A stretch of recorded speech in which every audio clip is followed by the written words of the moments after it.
എല്ലാവർക്കും നമസ്കാരം. ഇന്നിവിടെ ചെയ്യുന്നത് വളരെ സോഫ്റ്റ് ആയിട്ടുള്ള ഒരു ഉണ്ണിയപ്പത്തിൻ്റെ റെസിപ്പിയാണ്. ഈ ഒരു ഉണ്ണിയപ്പം നമുക്ക് ഉണ്ണിയപ്പം കഴിക്കണമെന്ന് തോന്നുമ്പോൾ തന്നെ വളരെ പെട്ടെന്ന് ഉണ്ടാക്കാൻ പറ്റിയ ഒരു ഉണ്ണിയപ്പമാണ്. ഇതുപോലെ ഉണ്ണിയപ്പം ഉണ്ടാക്കുമ്പോൾ 1 മിനിറ്റ് പോലും റെസ്റ്റ് ചെയ്യാൻ വയ്ക്കേണ്ട ആവശ്യമില്ല. മിക്സ് റെഡിയാക്കിയ ഉടനെ തന്നെ നമുക്ക് ഉണ്ണിയപ്പം ഉണ്ടാക്കിയെടുക്കാൻ തുടങ്ങാം. ഇവിടെ ഇപ്പോൾ 1 ഗ്ലാസ് പച്ചരിയുടെ ഉണ്ണിയപ്പമാണ് ഉണ്ടാക്കുന്നത്. കൂടുതൽ ഉണ്ണിയപ്പം ഉണ്ടാക്കണമെന്നുള്ളവർക്ക് ഓരോ സാധനങ്ങളുടെയും അളവ് അതിനനുസരിച്ച് മാറ്റിയെടുക്കാം. 1 ഗ്ലാസ് പച്ചരിക്ക് ഏകദേശം 22 ഉണ്ണിയപ്പമാണ് ഇവിടെ ഉണ്ടാക്കിയെടുത്തിരിക്കുന്നത്. ഇനി നമുക്കിതെങ്ങനെയാണ് ചെയ്യേണ്ടതെന്ന് നോക്കാം. ഇവിടെ ഇപ്പോൾ 2 പീസ് ശർക്കര ഉരുകാൻ വേണ്ടിയിട്ട് വെച്ചിട്ടുണ്ട്. ഏകദേശം ഒരു 150 ഗ്രാം കാണും. വളരെ കുറച്ച് വെള്ളം ഒഴിച്ച് ഇതൊന്ന് ഉരുക്കിയെടുക്കണം. ശർക്കര ഒന്ന് തണുത്ത് വന്നതിന് ശേഷം വേണം ഉണ്ണിയപ്പത്തിൻ്റെ കൂട്ട് റെഡിയാക്കിയെടുക്കാൻ. അടുത്തതായിട്ട് വേണ്ടത് വളരെ കുറച്ച് തേങ്ങ ചിരകിയത്, കുറച്ച് തേങ്ങാക്കൊത്ത്, 1/2 സ്പൂൺ ജീരകം, 3 ഏലക്ക, ഇത്രയും സാധനങ്ങളാണ്. ജീരകവും ഏലക്കായും ഒന്ന് ചതച്ചെടുക്കാം. ഇതുപോലെ ചെറുതായിട്ടൊന്ന് ചതച്ചെടുത്താൽ മതി. ഇതിനി ഒരു സൈഡിലേക്ക് മാറ്റി വെക്കാം. അടുത്തതായിട്ട് ചെയ്തു വെക്കേണ്ടത് തേങ്ങാക്കൊത്തൊന്ന് വറുത്ത് വെക്കുക എന്നുള്ളതാണ്. അതിനു വേണ്ടിയിട്ട് ഇവിടെ ഒരു പാനിലേക്ക് കുറച്ച് നെയ്യ് ഒഴിച്ചു കൊടുക്കുന്നുണ്ട്. നെയ്യ് ചൂടാകുമ്പോൾ തേങ്ങാക്കൊത്തൊന്ന് വറുത്തെടുക്കാം. ഇതുപോലെ തേങ്ങാക്കൊത്ത് വറുത്ത് ചേർക്കുകയാണെങ്കിൽ ഉണ്ണിയപ്പത്തിനൊരു പ്രത്യേക ടേസ്റ്റ് കിട്ടും. തേങ്ങാക്കൊത്തിൻ്റെ കളർ ഒരുപാട് മാറുന്നതിന് മുമ്പ് തന്നെ തീ ഓഫ് ചെയ്യാം.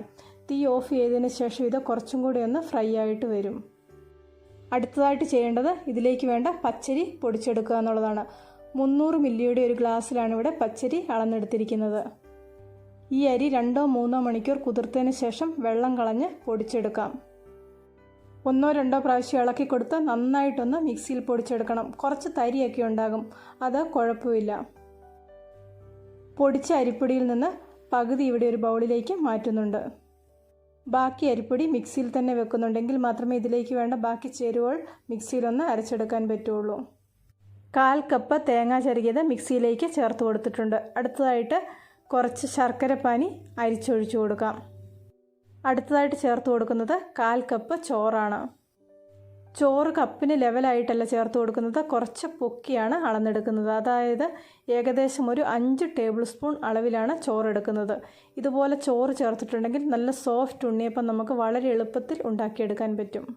ഈ കൂട്ടുകളെല്ലാം മിക്സിയിൽ നന്നായിട്ടൊന്ന് അരച്ചെടുത്ത് നേരത്തെ മാറ്റി വെച്ചിരിക്കുന്ന അരിപ്പൊടിയിലേക്ക് ചേർത്ത് കൊടുക്കാം. ഇതൊന്ന് മിക്സ് ചെയ്ത് ഇതിലേക്ക് കുറച്ച് ശർക്കരപ്പാനിയും കൂടെ ചേർത്ത് കൊടുക്കാം. ശർക്കരപ്പാനി ചേർത്ത് കൊടുക്കുമ്പോൾ കുറേശ്ശെയായിട്ട് നോക്കിയിട്ട് വേണം ചേർത്ത് കൊടുക്കാൻ. ശർക്കരപ്പാനി എല്ലാം കൂടി ഒന്നിച്ചൊഴിച്ച് കൊടുത്തിട്ടുണ്ടെങ്കിൽ ഈ ബാറ്റർ ചിലപ്പോൾ ലൂസായി പോകാനുള്ള ഒരു സാധ്യതയുണ്ട്. അതുകൊണ്ട് നോക്കി വേണം ഈ ശർക്കരപ്പാനി ഒഴിച്ചു കൊടുക്കാൻ.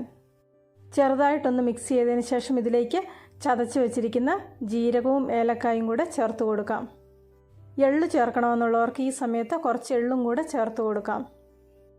നെയ്യിൽ വറുത്ത് വെച്ചിരുന്ന തേങ്ങാക്കൊത്തും കൂടെ ഈ സമയത്ത് ചേർത്ത് കൊടുക്കാം. ഇതിപ്പോൾ ഇരുന്ന് കുറച്ചും കൂടെ കളർ മാറി വന്നിട്ടുണ്ട്.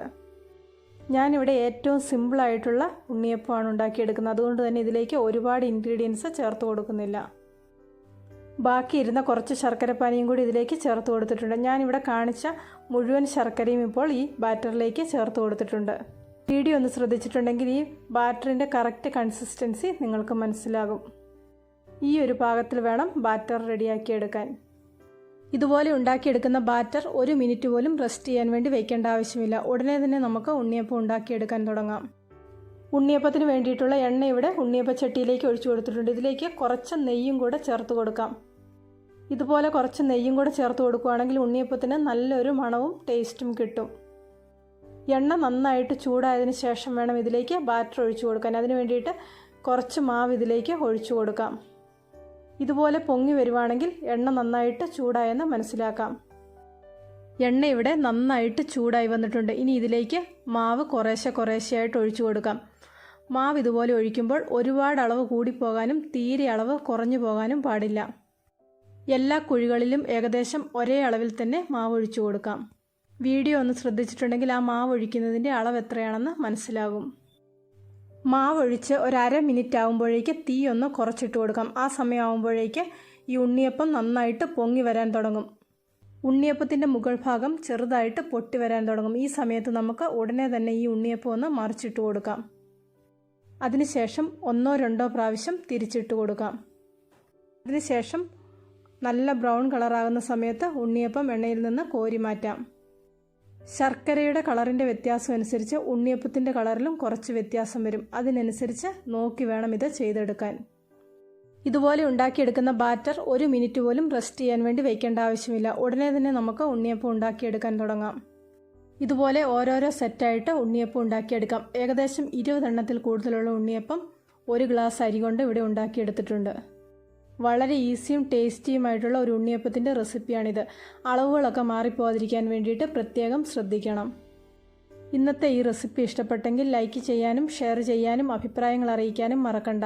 ചാനൽ ഇതുവരെ സബ്സ്ക്രൈബ് ചെയ്തിട്ടില്ലെങ്കിൽ സബ്സ്ക്രൈബ് ചെയ്ത് റൈറ്റ് സൈഡിലായിട്ട് വരുന്ന ബെല്ലൈക്കണും കൂടി ഒന്ന് ക്ലിക്ക് ചെയ്യുവാണെങ്കിൽ ഞാനിടുന്ന എല്ലാ വീഡിയോയുടെയും നോട്ടിഫിക്കേഷൻ നിങ്ങൾക്ക് അപ്പോൾ കിട്ടുന്നതായിരിക്കും. പുതിയൊരു വീഡിയോയുമായിട്ട് വീണ്ടും കാണാം.